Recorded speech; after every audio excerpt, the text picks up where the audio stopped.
Assalamualaikum warahmatullahi wabarakatuh. Perkenalkan, nama saya Rianti dengan NIM 228 dari kelompok 1 kelas E angkatan 24. Baiklah, di sini saya akan mereview materi dari kelompok 3, 4, dan 5. Yang pertama dari kelompok 3, pendidikan dalam Islam.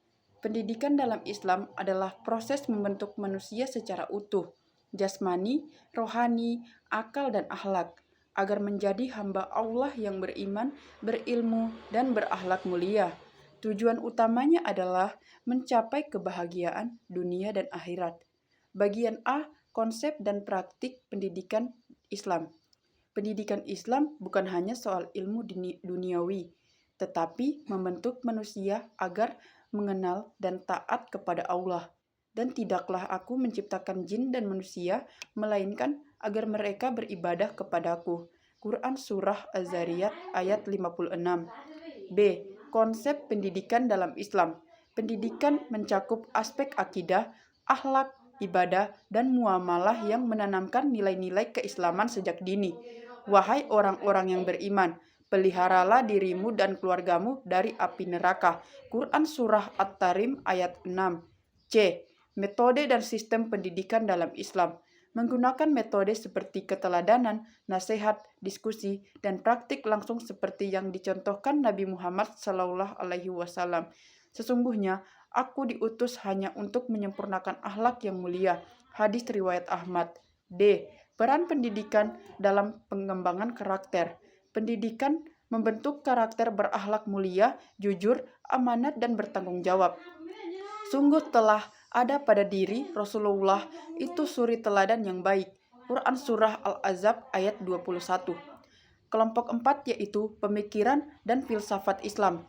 Pemikiran dan filsafat Islam adalah hasil refleksi dan ijtihad umat Islam untuk memahami ajaran Islam secara rasional dan menyeluruh, agar dapat menjawab tantangan zaman secara relevan dan tetap dalam koridor wahyu.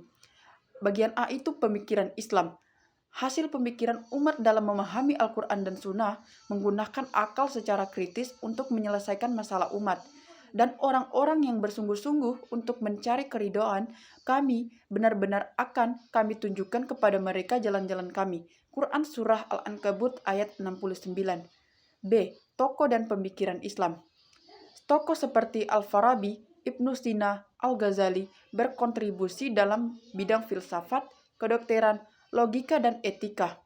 Contohnya itu, Ibnu Sina menulis Al-Qanun fi Atib, rujukan kedokteran dunia. Bagian C, filsafat dalam Islam.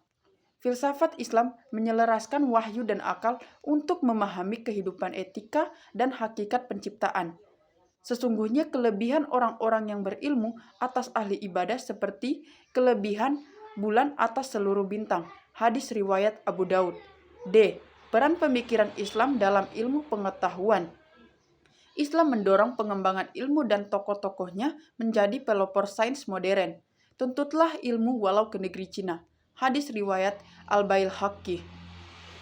Kelompok 5 itu Islam dan tantangan kontemporer. Islam sebagai agama yang rahmatan lil alamin harus mampu menjawab berbagai tantangan zaman modern seperti globalisasi, teknologi, radikalisme, dan isu-isu sosial dengan tetap berpegang pada nilai-nilai syariat. A. Isu-isu kontemporer dalam Islam. Menyangkut isu hak asasi manusia, lingkungan, gender, ekonomi yang harus direspons dengan nilai keadilan dan kemanusiaan dalam Islam. Sesungguhnya Allah menyuruh kamu berlaku adil dan berbuat kebajikan. Quran Surah An-Nahl ayat 90. B. Radikalisme dan ekstremisme. Islam menolak kekerasan dakwah, harus penuh kasih sayang dan toleransi. Dan kami tidak mengutus engkau Muhammad, melainkan untuk menjadi rahmat bagi seluruh alam. Quran Surah Al-Anbiya ayat 107. C. Islam dan modernitas. Islam tidak bertentangan dengan kemajuan selama tidak melanggar prinsip akidah dan syariat. Sesungguhnya Allah tidak akan mengubah keadaan suatu kaum sampai mereka mengubah keadaan diri mereka sendiri. Quran Surah Ar-Ra'd ayat 11. D. Tantangan globalisasi dan teknologi terhadap Islam. Teknologi bisa menjadi sarana dakwah, namun harus disikapi dengan bijak agar tidak merusak akhlak. Bacalah dengan menyebut nama Tuhanmu yang menciptakan. Quran Surah Al-Alaq ayat 1. Ketiga kelompok ini menunjukkan bahwa Islam adalah agama yang komprehensif, mengatur pendidikan untuk membentuk karakter, mendorong pemikiran dan filsafat untuk menjawab tantangan zaman, siap menghadapi isu-isu kontemporer dengan nilai-nilai rahmat dan keadilan. Baik, saya Rianti pamit undur diri. Wassalamualaikum warahmatullahi wabarakatuh dan terima kasih.